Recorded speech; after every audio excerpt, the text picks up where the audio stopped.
Assalamualaikum. Welcome po sa Aral 101 page kung saan pag-aaral na po natin ang Arabic grammar. So mga kaaral, ang lesson natin ngayon, yung tinatawag sa Arabic na the three parts of speech of Arabic language. So sa English, meron silang 8 parts of speech.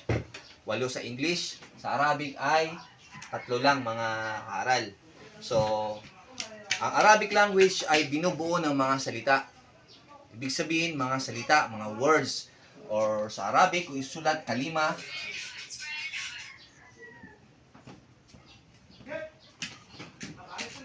Kalimats.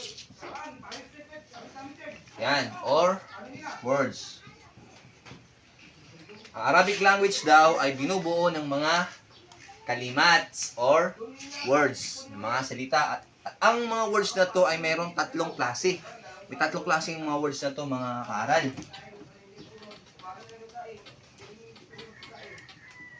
Ito ang ism or noun sa English.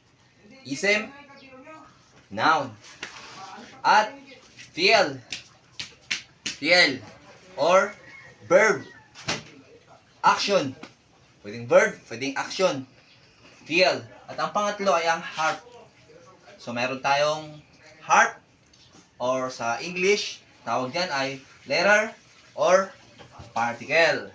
So, sa isip mga kaaral, bibigyan ako ng example. Halimbawa,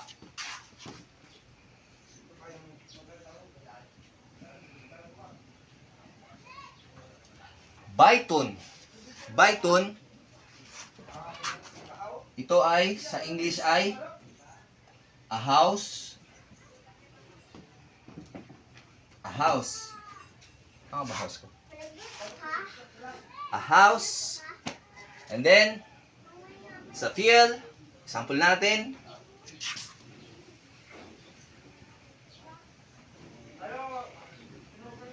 dhahaba. Dhahaba. At sa harf,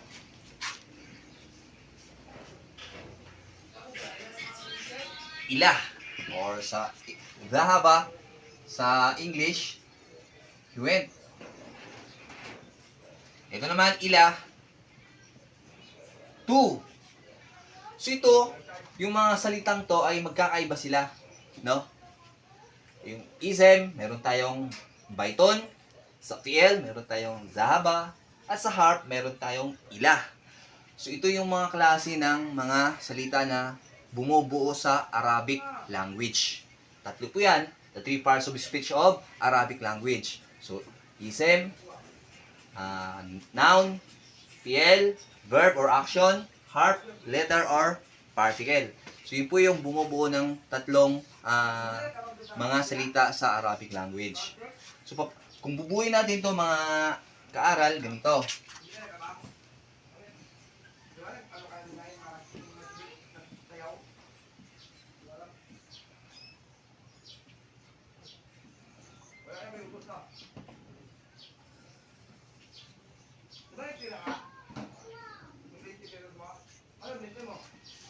Kung babasahin siya mga kaaral ay dhahaba ila baytun.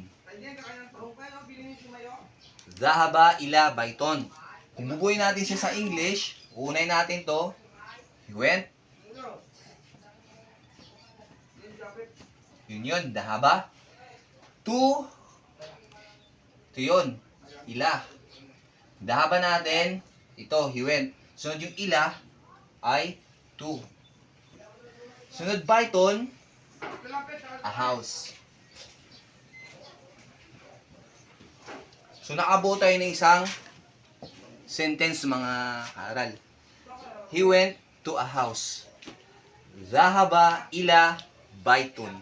So, yun po yung mga salita na bumubuo sa Arabic. 3. Ism, fi'l, at harf. Okay? Saglit lang.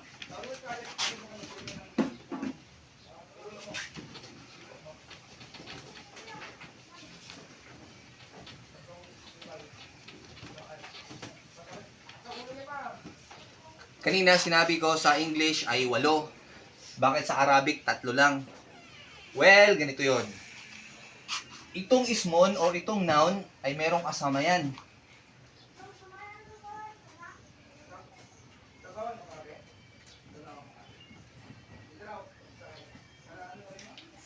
Ang kasama niya ay damir. Ano yung damir?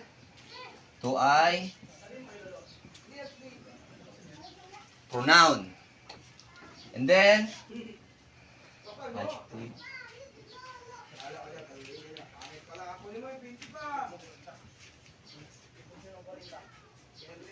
Mayroon tayong not.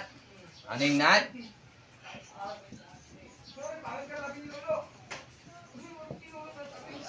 Adjective. Not. O tinatawag rin itong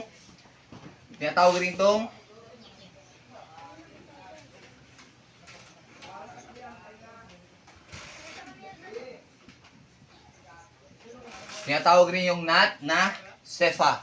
Adjective. Sefa or not. Meron pa yan mga aral. Ito pa.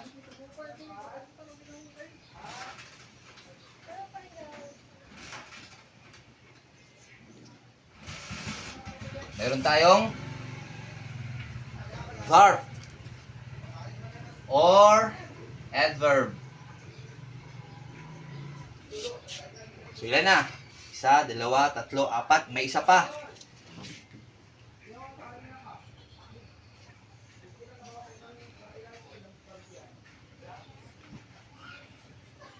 Achieve.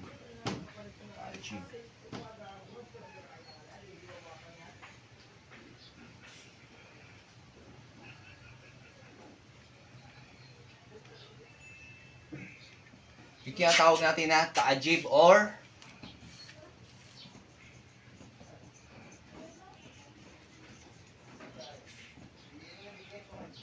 interjection.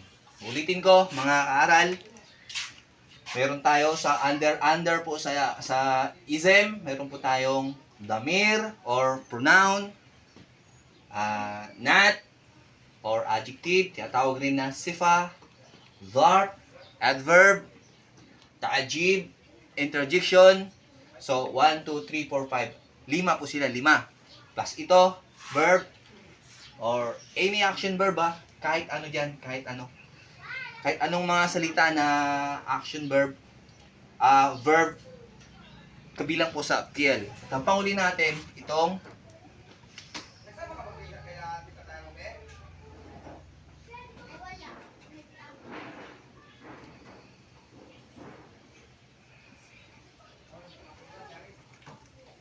mayroon po tayong harpu jarin. Harpu jarin or tawag po dito sa English ay preposition. At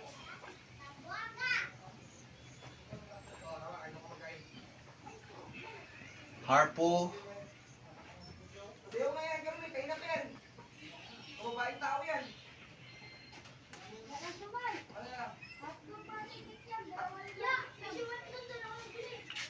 harpo atap or tinatawag natin to na conjunction. Conjunction.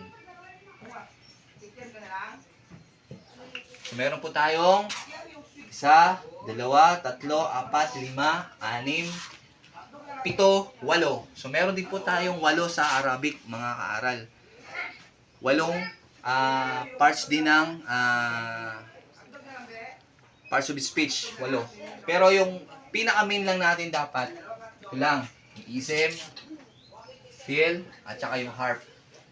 So, ganun lang mga kaaral. Hanggang sa susunod na video, marami pa tayong pag-aaralan. Nagsisimula pa lang po tayo. So, sana meron kayong naintindihan. Maraming salamat sa panonood. Abangan niyo pa po yung iba kong mga gagawing video dahil nagsisimula pa lang po tayo. Actually, ito na po yung pinakaunang lesson natin sa Arabic grammar. So muli, maraming salamat, maasalama, ilan liko.